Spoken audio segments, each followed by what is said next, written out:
Hello, and welcome to Inside the Onion, the podcast where we peel back the layers surrounding a given topic within science, society and culture, examining it from many different angles, presented by myself, Angeli Punn, and my co-host, Joe Clerk. To help us, we will be consulting a variety of guests from different backgrounds and walks of life. Today, for our first episode, it's just us though. It's also our first time doing this, so we hope you can forgive it being a little rough around the edges. We thought we would start by introducing ourselves and then we'll delve into the topic. So Ange, if you'd like to go first. My name is Angeli, or Ange. My pronouns are she, her, and I'm a marine biologist from Edinburgh, Scotland. I have always had a passion for our natural world, and in particular, the ocean. I have recently completed my Masters in Marine Mammal Science, where my project examined mitigation techniques for marine mammal bycatch. I grew to learn how grateful I was to have such a supportive community and marine environment surrounding me.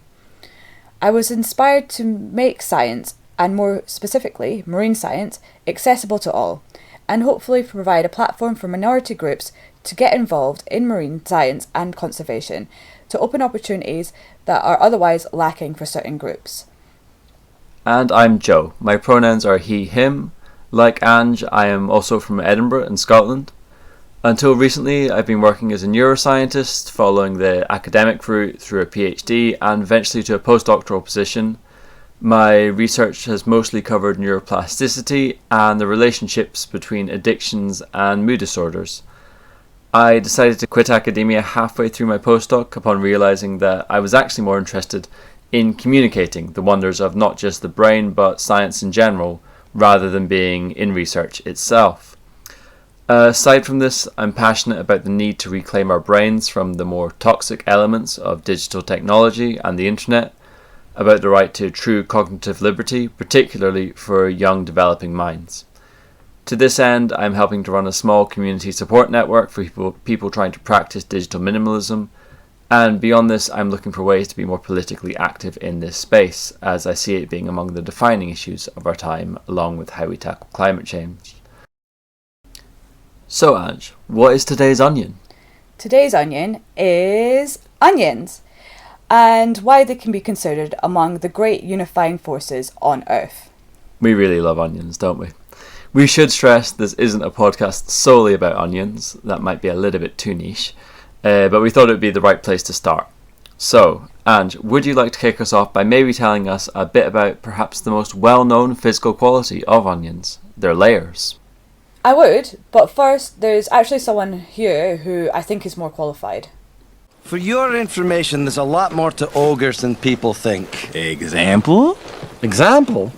Okay, ogres are like onions.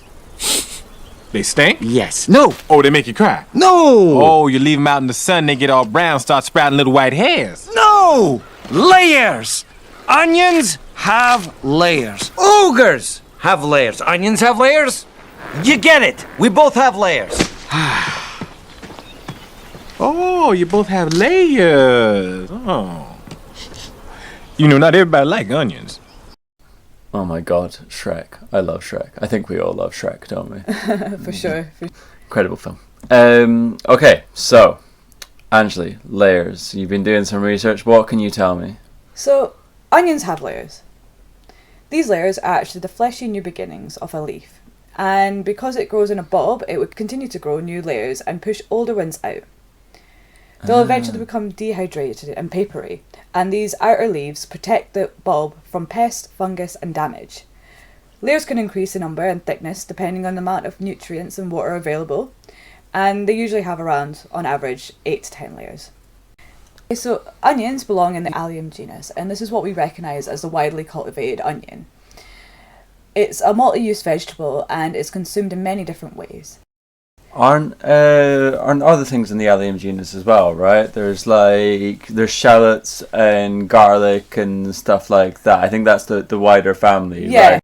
And a large amount of varieties increase consumption options aplenty. However, onions are not just good for eating. Onions over history have been used in many different ways. And that we'll delve into much more later, because I was doing some digging into folklore involving wow. onions Wow, and magic and healing potions and Magic. everything. So, Well, I can't wait. so this layering system, it seems like a pretty nifty way of protecting itself and storing nutrients and all of this. And we know that biological patterns are often taken advantage of in the outside world, whether that be to inspire something philosophical or structural even. I'm presuming there's got to be instances of onions being taken in this way and inspiring other things. Do you Well- have anything on that? Yeah, in fact, the onion model is an organisational, multi-layered approach that has often been used in many walks of life, such as business planning, event organisation, and even the whole foundation of this podcast, in fact. It is designed to take influence from the multiple layers of an onion and how each layer has its own characteristics or topics, but are essentially part of the bigger thing. These layers bring it all together. Yeah, so basically what we're trying to do here is, like we said, approach topics from different angles, but all these angles, they support each other, they support the broader whole, and that's why we came to onion. Well, that, and we just really like onions. We love cooking them, we love eating them, we love talking about them. And it's also been used for the inspiration for Shrek, describing the complexity of ogre emotion. So onion-based models are also used a lot in, as I said, organisation, business planning. Do you know what an onion model consists of in the business world? So actually, onion-based models are used a lot for organisation and planning in businesses, and are used to simplify complex topics and solve problems. They've been used in metaphors in many disciplines, such as the Hofstede's onion model of culture, used to represent the layers of culture within society, or the onion model of organisation behaviour to help analyse behaviour and using the outer layer to represent physical labour, then inner layers to represent claims, and the core being the unconscious and beliefs. So layers represent complexity, holistic understanding, and a sequential approach to analysis.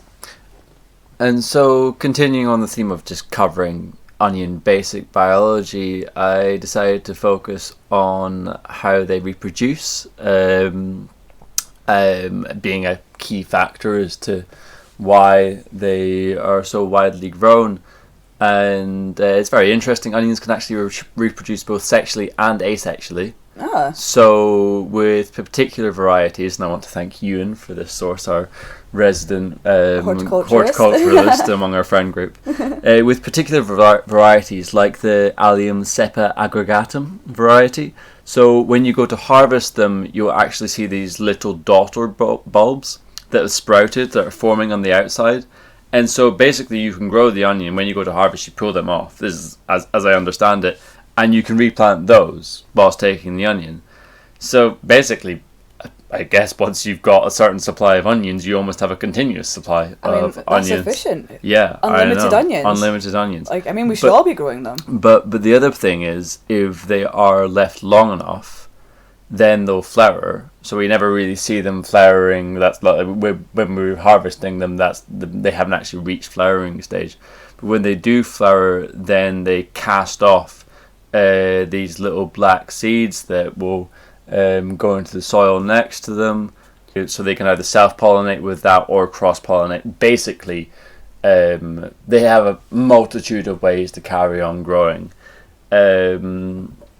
Then when it comes to growing, they're incredibly hardy. Like, they can grow on nearly all types of soil. They can grow in a pretty wide range of climatic conditions. They've been even known to withstand frosts, even when they're like young little seedlings.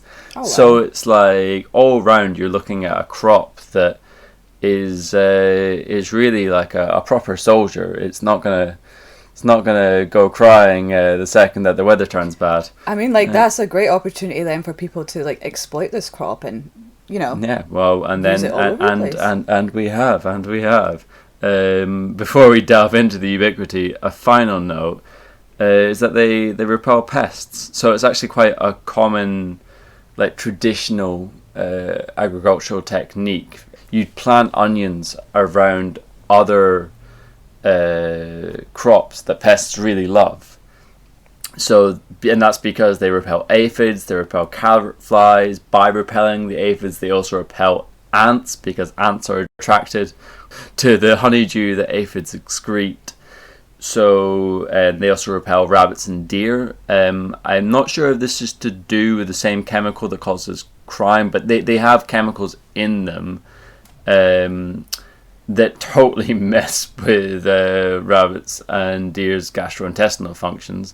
I don't know, maybe people that are allergic to onions also are maybe more akin to rabbits and deer. I know that dogs aren't able to eat onions as well, so like that's super interesting. And it's super interesting as well to like hear that it is like some sort of like pesticide, and I don't know why that is like used now more often, because like pesticides are depleting insect populations. We have these natural means that people have been doing for centuries, and it's like... And you get onions out of it. And you get onions out of it. Yeah. You can never have too many onions, no, right? Totally.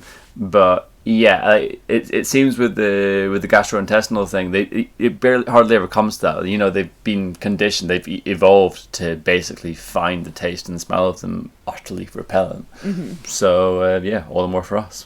Yeah. And for Shrek. And for Shrek. Man must love onions. So yeah, what this leads on to is that you're looking at a crop that can basically grow under all circumstances everywhere. I am sure not all circumstances, like anything, there is possible. I know there are plenty of gardeners out there that could probably kill anything.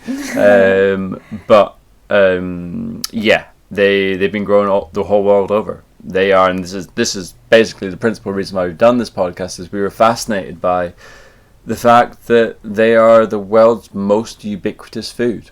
Not the most grown. I think that comes to other sort of crops like wheat or rice or even soy. Even soy. You know, those crops that you would immediately jump to in your mind. But in terms of being grown in the most amount of countries and the most amount of regions in the world, the onion tops the list. It is grown, is produced locally in at least 175 countries.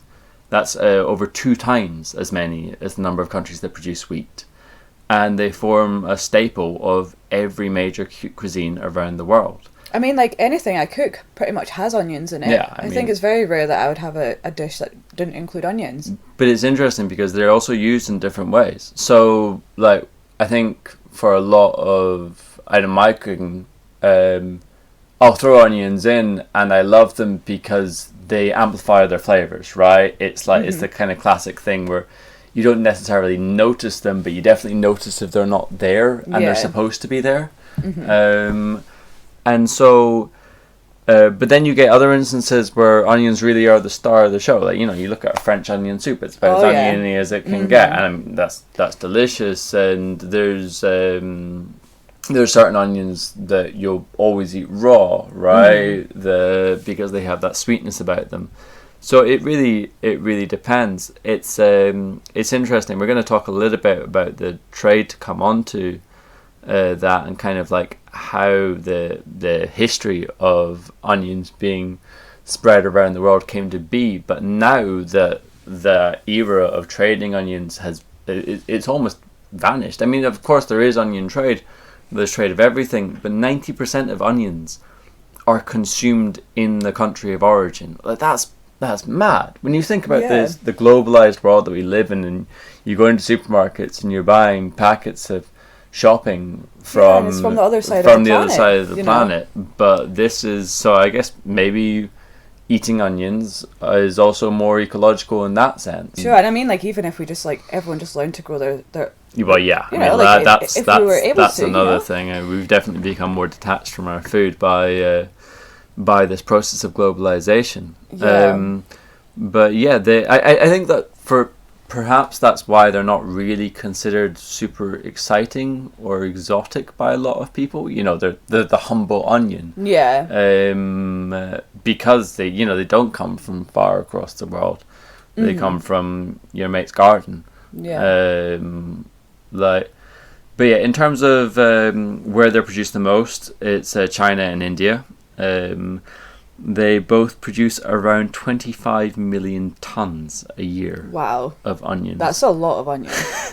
Everyone else that features in the top 10 list is producing around between 1 to 3 million tons, so about a tenth of that. But interestingly, the most amount of onion consumed per capita isn't in either of those countries. It's actually, there's a few countries that are all around the same mark: Libya, Albania, Tajikistan. They often interchange year on year for who consumes the most, but it's around 32 to 33 kilograms of onion per person per year. Wow. I mean, Okay. so I think they love it more than us. Do you know any of these cuisines, Ange? No, I don't. I feel like we need to need to travel explore more, inside the travel onion more. road trip. Yeah, for sure, and eat yeah. some like super oniony dishes. Yeah. I'm totally game for that. For context, here in the UK, it's around 10 kilograms per person per year, which is still mad when you think about it. Like, I guess an onion is quite is a fairly weighty object. Yeah. And so I guess the question that remains about the ubiquity is, and I know we've talked about it a little bit already, but why are they so loved? I mean, like, this wouldn't happen if onions weren't awesome, but I think it's worth just going into that a wee bit. So I think the thing that onions have that's perhaps lacking a little bit from other foods is, depending on the type of onion and how you cook it, there's kind of this continuum going from sharp to sweet. And so you can make the onion how you want to suit your dish. Yeah. And so typically raw onions are sharper, and cooked onions are sweeter, but it also depends on the variety of onion. So I guess like different onions can be. Yeah, so you get levels of like sweet. particular types of onions, particularly types of onions that are common in parts of Asia that are much sweeter, particularly in East Asia. Yeah. But also like red onions are They have sweeter at baseline, and that's why sometimes, for instance, on burgers, like people will sometimes put. Or in like salads, people put raw red onion, whereas you wouldn't typically see raw white onion. Yeah. Because that would be a bit too intense.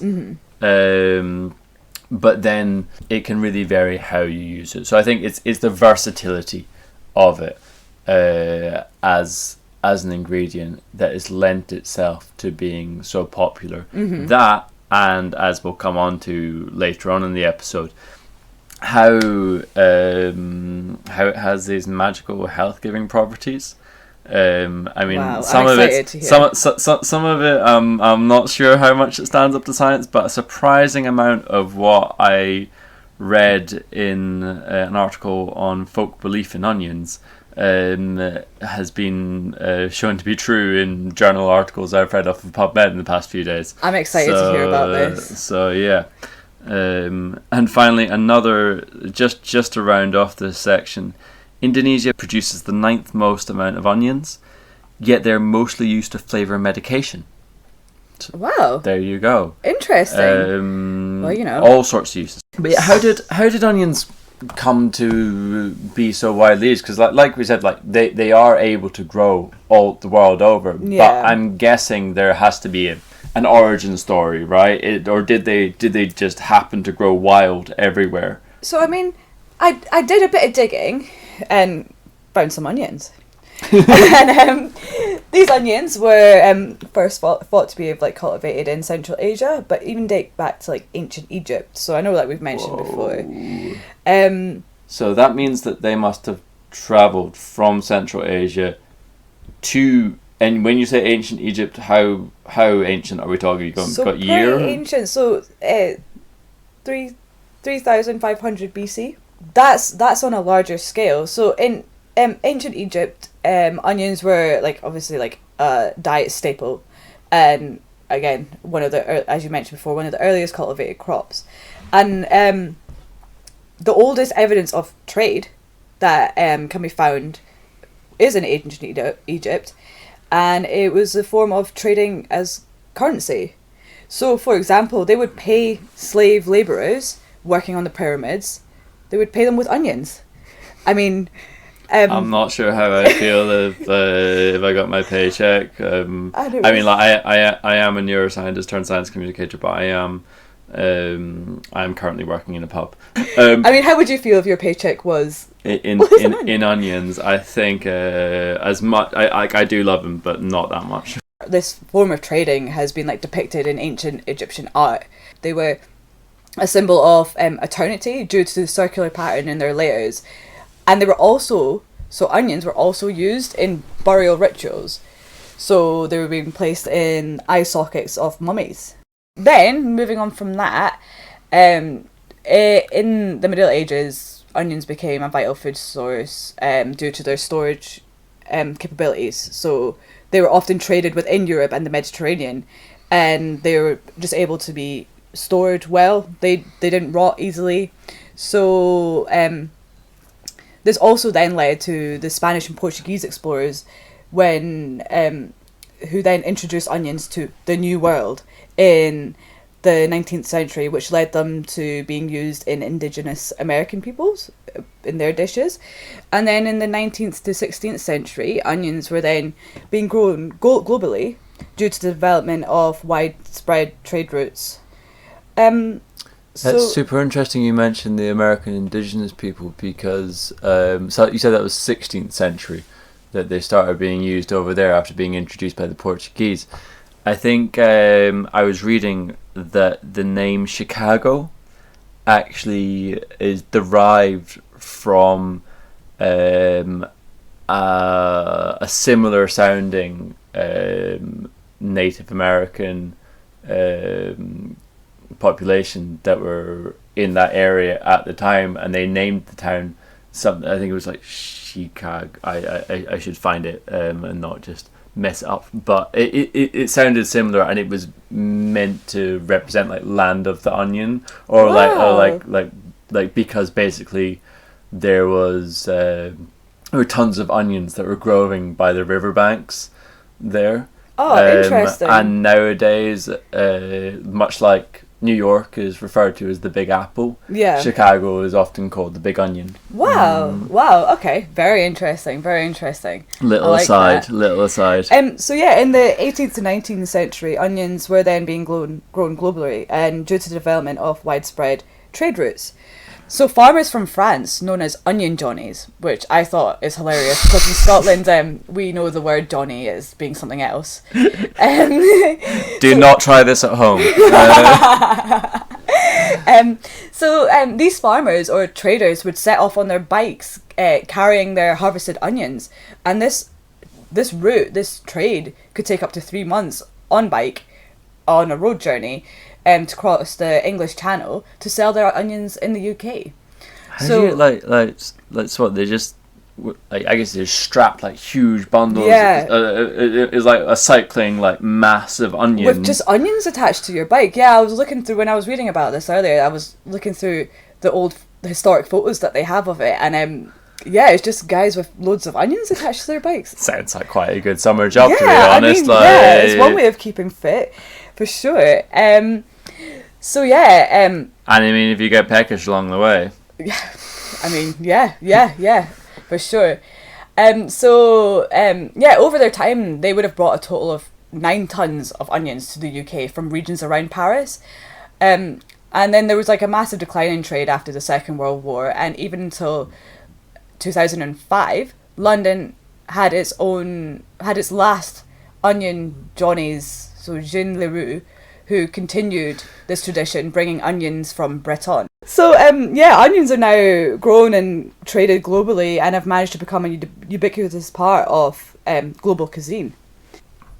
Okay, so I think just for the sake of balance, like, because I know there's going to be some listeners out there that are like, this is a big onion loving. I hate onions, or I'm allergic to onions, or I just want to know the other side of the coin. So, you said you were doing some research, Anjali, into communities that considered onions evil?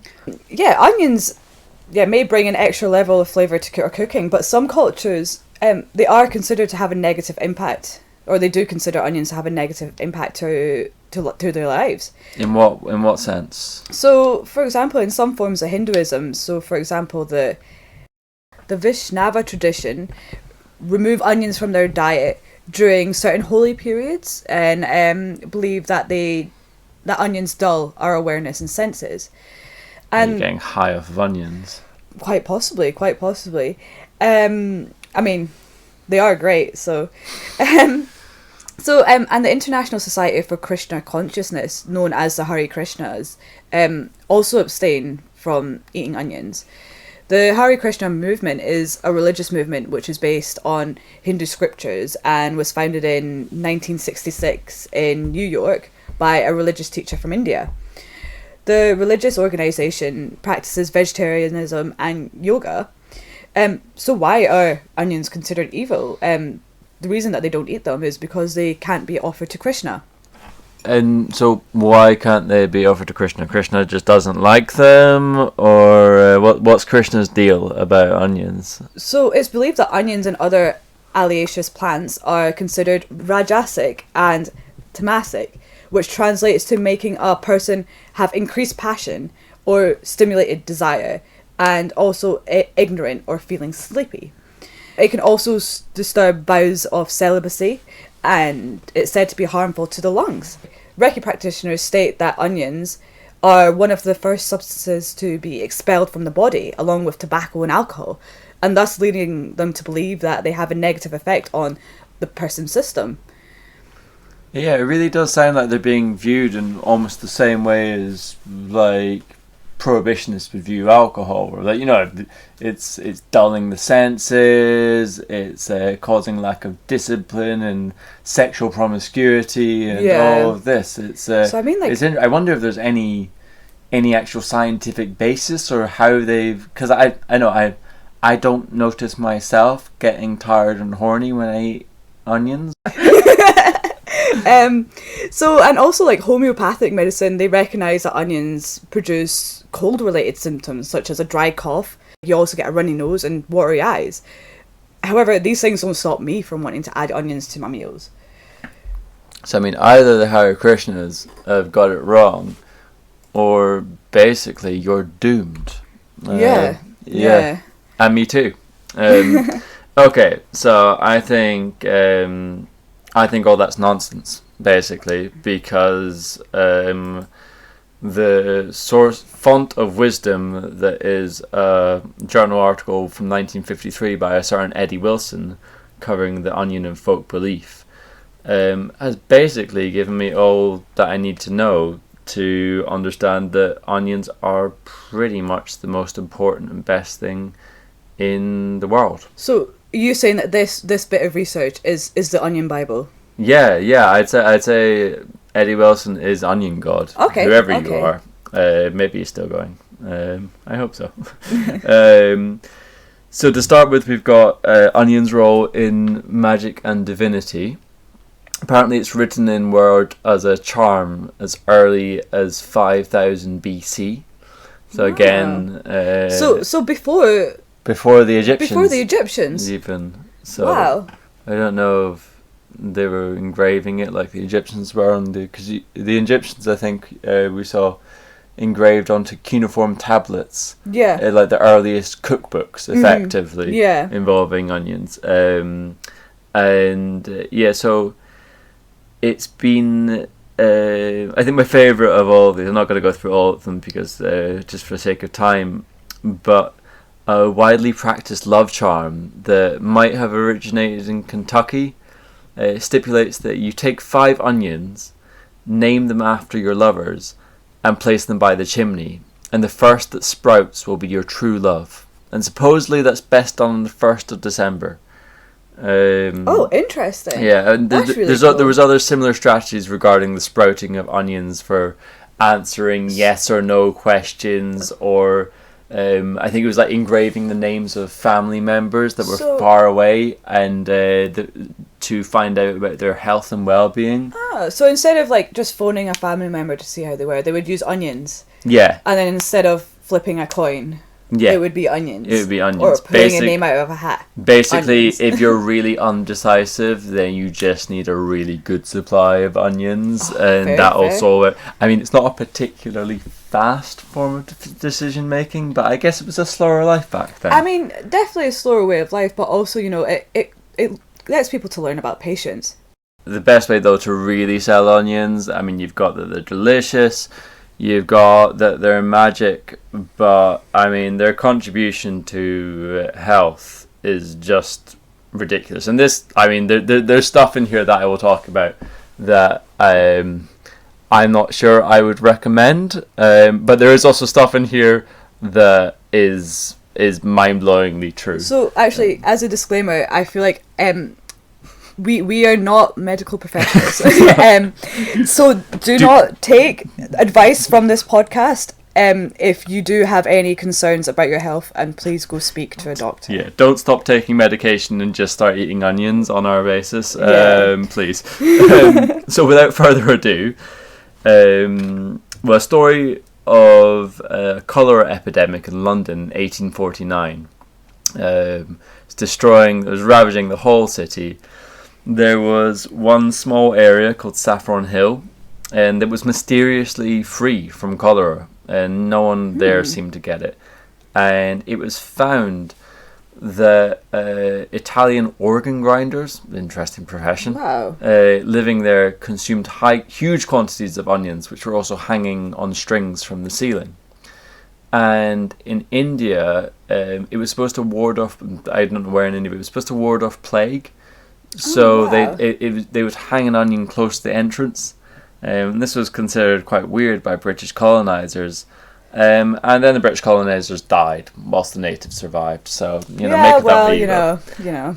In more recent and perhaps more, I don't want to discredit the ancient wisdom, but I mean, I'm not sure I believe about onions sucking plague from the air. I mean, there was a common belief that, like, any disease or illness was, like, something that was... Like these clouds of disease. Clouds of disease. Like, I don't think people really considered that, like, maybe Germ like theory saliva or, like for example, with, like, cholera or something like that, it could be passed in any other way. So, like, yeah, I guess, like, but could be a thing. I think, like, where there is, it seems, a lot of scientific credibility to the claims is ways in which onions or onion extract or onion components have been used for health-giving properties in cases of disease, and actually it really does stand up. So one of these is its ability to heal infected wounds and sores. So yeah, there's lots of historical accounts of, like, roasting onions or getting onions, like, rubbing it on, or getting onion juice and rubbing it on wounds. I bet they smell good. Oh yeah. Eau de onion. So a recent study conducted at the University for Science and Technology in Giza in Egypt actually found that onion peel extracts had antimicrobial and anti-inflammatory effects that helped wound healing.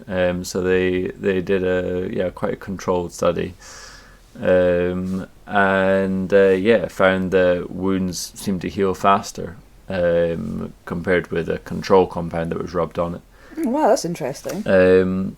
And so what I'll say is, like, with a lot of the health benefits that I'm going to talk about, the factor that's playing a key role is the flavonoids, and particularly the main one that's of a lot of interest to science, not exclusively, but the big one is quercetin, which is actually found 2 times as much in red onions, and it's not just found in onions, it's found in a range of other vegetables, and I think it's also found in wine as well, in red wine. It's like a red taste flavoring kind of compound. So again, like, not saying you should do this, but so if we drunk loads of wine and red wine and ate onions, then we might just become immune. I mean, the French must be happy, right? Oh yeah, for sure. As well as onion juice as well as onion juice and onion extract being used for wounds, they've also been known to be a cure for baldness. So what, you just rub it on your head? Yeah, so you might remember, I don't know if you ever saw the film Holes. Yeah. I mean, classic. I think that's the first book without pictures that I was a late reader, Yeah. and I loved it. I remember loving Holes, but getting it really drilled into us at school. Oh, you have to read it at school. It ruins everything. Yeah. Anyway, there's a scene. I don't know if it's in the book. It's definitely in the film.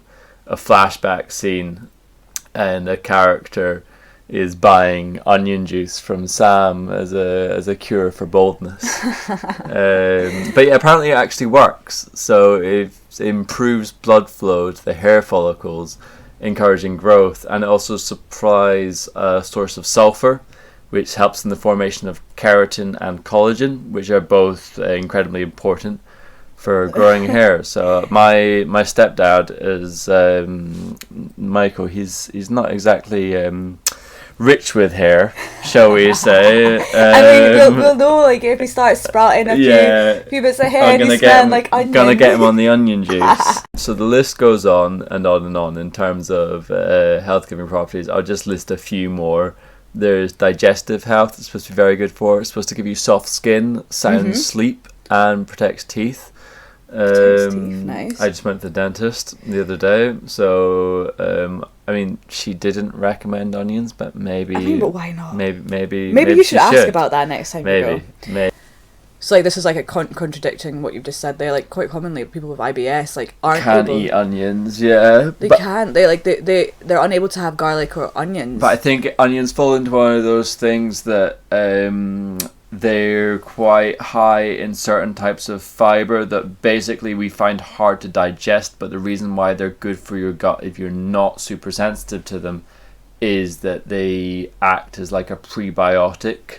So they're not probiotic, they're not the gut bacteria themselves, but they kind of allow the gut bacteria, like sort of good gut bacteria inside you, they encourage to it, colonize it and break it down, and they kind of like, so they're kind of encouraging your good gut bacteria to get to work effectively.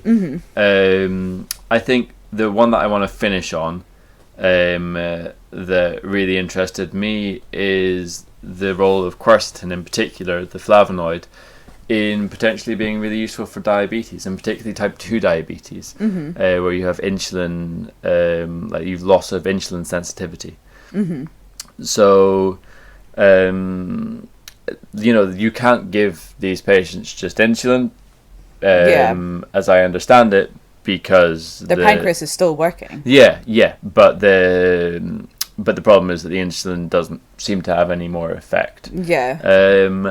And type 2 diabetes is quite often the one that is associated with obesity and like poor diet. So and it's also been known to be reversible as well. Yes. It's people that they've got into this position, and it's not necessarily a case of through poor diet. That's one of the main causes, but there are different routes there, I believe. But onions and quercetin are really good at regulating blood glucose levels. They bring it down. Interesting. And they do this through a variety of different mechanisms. So one of them is that they stimulate pancreatic beta cells to release more insulin. But they also do it in kind of like insulin independent ways. There's a load of enzymatic cascades that are among the reasons why I didn't go into that part of biology, because I find them impossible to remember. But and it is about remembering those. And it is about remembering all the fluent acronyms. I mean, I remembered a lot of acronyms by the end of neuroscience, but they operate by a different pathway. They act on a bunch of different enzymes, and so it's a really powerful tool for type 2 diabetics. And I mean, you can dig into PubMed and clinical trials, and there has been a limited amount of preclinical data and stuff like that. I think it's always interesting. I'm not saying this is like where you should go for your medical advice, but I find it interesting, particularly when you have communities of people that have challenges in treating their condition, looking on things like Reddit Always take it with a pinch of salt, and always be careful, and always talk to your doctor. All these disclaimers. But I went onto Reddit for diabetics, and the font of anecdotal wisdom is what I'm calling it. And like quercetin is one of the many. Then there's a whole range of obviously different supplements, and the supplement industry is somewhat toxic, but that type 2 diabetics are trying, and I read a number of success stories. There was also other people that said it did nothing for them, but there's also, it seems, more and more clinical trials in this area, and I think it's quite important to state that drugs for type 2 diabetics, and for like diabetics in general, I know here we have the NHS, but it's not there everywhere, and it's it can be very, very expensive. And quercetin, like, as a byproduct of onion, it's very cheap, but also it's very well tolerated. So like you get people taking enormous doses of quercetin, and they seem to be fine. I'm not like, obviously this hasn't been scaled up, and we need to be careful what we say, because again, please don't OD on onions. Don't OD on onions. But I think it's interesting. That is using super interesting. like the world of natural medicine. Like, it's not to say that you can't OD on natural things. Of course you can, but I think people are often looking towards nature for medicine, because there's this kind of understanding that we have evolved alongside, our natural world and the food around us as a way of keeping ourselves healthy, and this is very much tapping into that. This is the format, basically. We try and take a subject and cover it from all angles, from all layers of the onion, but we also feel like these onions, they meet each other, right? So the ease of growing in their biology and their hardiness based on the layering foundation and all of that fits in to why they're so ubiquitous and why they're so widely used. And the ubiquity itself means that it's become a staple part of culture and health. And I think whether it be good or bad, absolutely I think it's you take anything that's that important to people's lives, and they will find a way to turn it into something glorifying or something good. And maybe onions are just onions. Maybe we're just thinking about it too much. Maybe we've gone mental doing research on onions. Yeah, quite possibly. And it's so interesting, like the different layers that we've managed to go into, from like ancient Egypt to onion johnnies to all this. Like, who would have thought that like the humble onion would have such a complex history and science behind it. There's part of me that is thinking that people are going to listen to this and just think we've had a bit of a breakdown. I mean, maybe. A focused breakdown. Maybe a productive breakdown. What we said at the start is that onions are the great unifier. I think we have given that claim lots of credence here. Maybe you disagree, and you're wrong. I mean, it would be nice to like hear more from like the negative perspective. So maybe an onion part 2. An onion part 2. If someone wants to reach out to us, and we can get a guest on for onion part 2 maybe next season. To do the good and the bad of onions. We'll have an onion debate. Yes. But for now, I think that is going to be episode 1 as a wrap. We hope you've enjoyed listening, and we look forward to inviting you for our next episode. Which would you like to give us a little preview on that? So, for our next episode, we have a very special guest with us, and she'll be discussing her passion of cephalopods. And we'll go in and take... Just for the non-specialists that aren't marine biologists, a cephalopod. Octopus, squid, and tentacly things.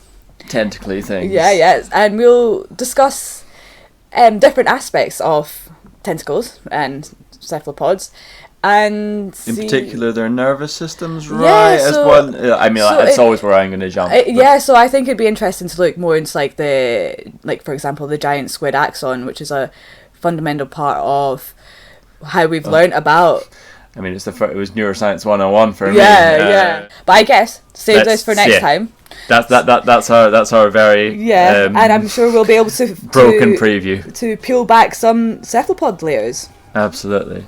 Yeah, so I think that's a wrap. Thank you for listening, and please listen. Tell your mates. Tell your mates. Let everyone know about it, and listen. Hopefully, you'll listen again. Until next time. Until next time.